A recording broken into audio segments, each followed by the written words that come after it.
La filosofía de los sabios. Aldous Leonard Huxley, escritor y filósofo británico, de familia de intelectuales, conocido por sus novelas y ensayos. Nació el 26 de julio de 1894 en el Reino Unido y murió el 22 de noviembre de 1963 en Estados Unidos. Voy a leer de mis apuntes La filosofía perenne, de Aldous Huxley. El conocimiento es una función del ser. Cuando hay un cambio en el ser del conocimiento, hay un cambio en la naturaleza y en la cuantía del conocimiento. No son los cambios fisiológicos o intelectuales del ser del conocimiento los únicos que afectan su conocimiento. Lo que sabemos depende también de lo que como seres morales decidimos hacer de nosotros mismos.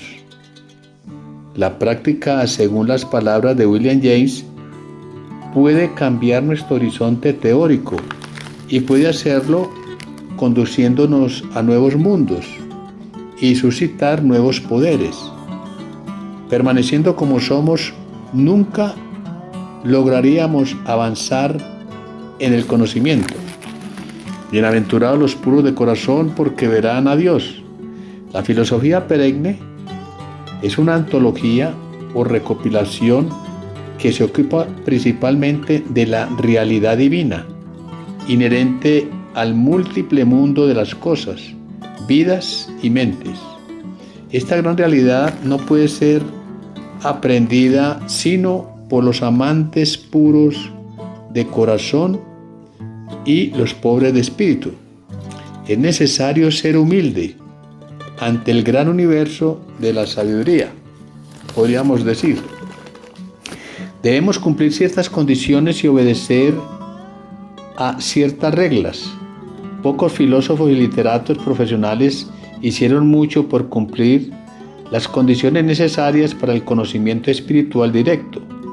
Estos fueron nombrados como santos, profetas y sabios iluminados, y este libro es una antología con comentarios explicativos de pasajes sacados y basados en la experiencia directa de los libros sagrados de la India. Si uno mismo no es sabio ni santo, lo mejor que puede hacer en el campo de la metafísica es estudiar las obras de los que fueron y modificaron su modo de ser meramente humano. Estamos leyendo acá la filosofía perenne de Aldous Huxley. Los maestros prácticos como Buda, Gautama, no son dados a especulaciones y su principal cuidado es apagar en el corazón de los hombres los horribles fuegos de codicias, rencores y apasionamientos. Al estudiar la filosofía perenne, debemos comenzar con la práctica y la moral, luego con las consideraciones de las verdades metafísicas y finalmente la mente y la materia, acción y pensamiento en el estudio de la psicología humana. La filosofía perenne enseña que es deseable y aún necesario conocer la base espiritual de todas las cosas, no solo en el interior del alma, sino en el mundo y más allá del mundo y el alma, en su alteridad trascendente en el cielo. Dios está presente en todas partes y en la parte más central de tu alma.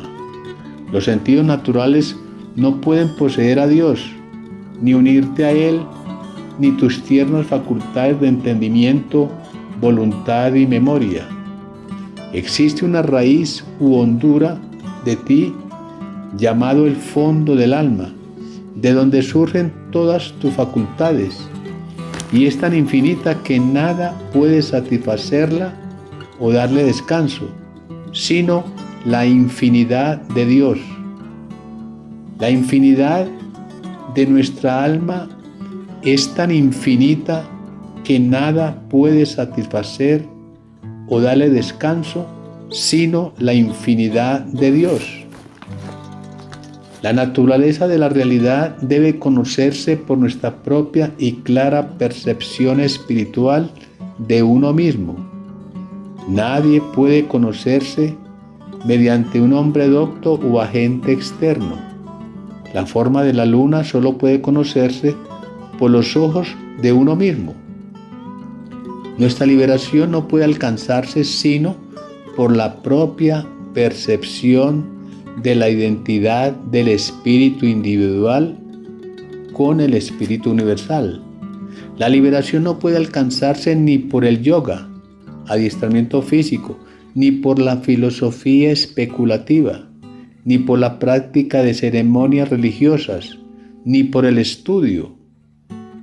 Solo cuando tengamos un firme propósito de obedecer las leyes de Dios y de asumir con responsabilidad y sincero arrepentimiento de nuestros malos actos, lograremos avanzar en rectitud y en crecimiento moral y espiritual.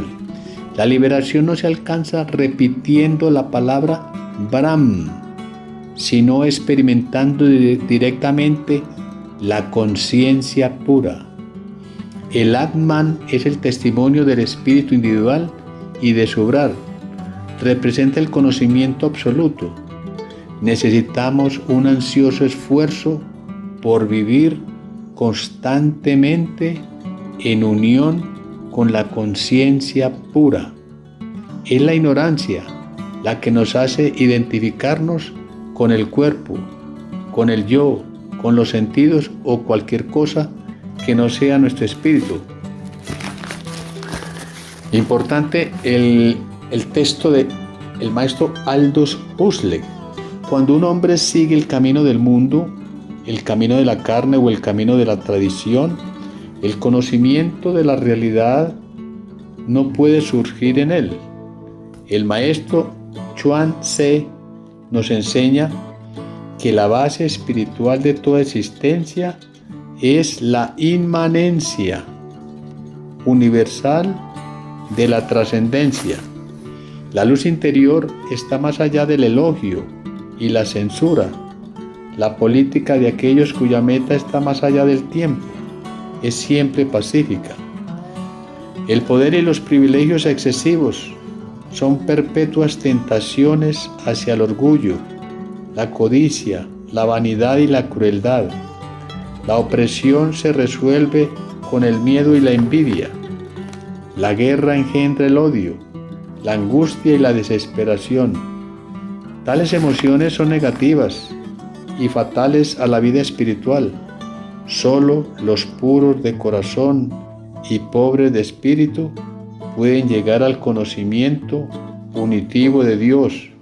El maestro Eckhart decía: para medir el alma debemos medirla con Dios, pues la base de Dios y la base del alma son una y son la misma.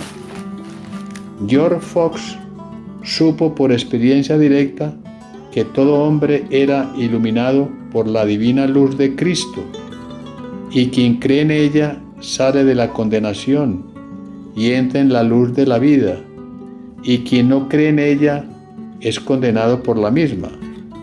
Escribía William Penn y Robert Barclay que el hombre es un ser caído, incapaz para el bien, de no ser que esté unido a la divina luz. Y esta divina luz es Cristo dentro del alma humana y es tan universal como la semilla del pecado. Por no saber quiénes somos, por no advertir que el reino del cielo está en nosotros, nos conducimos de manera tonta y a veces criminal. Somos malvados, somos libertados e iluminados al percibir la bondad que está en nosotros. Platón dice en la República que la virtud de la sabiduría contiene más que otra cosa un elemento divino que permanece siempre, y en el Theaetetus saca la conclusión de que sólo haciéndonos semejantes a Dios podemos conocerlo, y hacerse semejante a Dios es identificarse con el elemento divino que constituye nuestra naturaleza, esencial, pero que preferimos no advertir en nuestra ignorancia involuntaria en su mayor parte. Según el maestro Eckhart, hay un espíritu en el alma, no tocado por el tiempo ni la carne, que fluye del espíritu, permanece en el espíritu y es totalmente espiritual. En este principio está Dios, siempre lozano y floreciente, en toda la alegría y la gloria de su yo real. Sabemos que la mente humana está de alguna manera asociada con el cerebro humano y tenemos razones para suponer que no ha habido cambios considerables en el tamaño y la conformación del cerebro humano durante miles de años.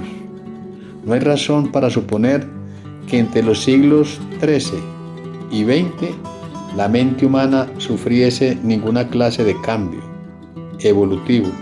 Lo que ocurrió fue que los hombres desviaron su atención de ciertos aspectos de la realidad a ciertos otros aspectos. El resultado fue el desarrollo de las ciencias naturales. Nuestras percepciones y nuestro entendimiento son dirigidos en gran parte por nuestra voluntad. Advertimos y meditamos las cosas que por una u otra razón deseamos ver y comprender. Donde hay voluntad, hay siempre un medio intelectual. Las capacidades de la mente humana son indefinidamente grandes. Cualquier cosa que queramos hacer, somos capaces de hacerlo con la condición de que por la vocación sea lo bastante intensa y sostenida. Aristóteles consideró las verdades fundamentales de la religión como eternas e indestructibles. A continuación les comparto el texto espiritual del teólogo Hans Dehn. Oh Dios mío, ¿cómo es que este pobre y viejo mundo, que siendo tú tan grande, nadie te encuentre? Que llamando tú con voz tan fuerte, nadie te oiga, que estando tú tan próximo, nadie te sienta, que dándote tú a todos, nadie sepa tu nombre. Los hombres huyen de ti y dicen que no pueden hallarte.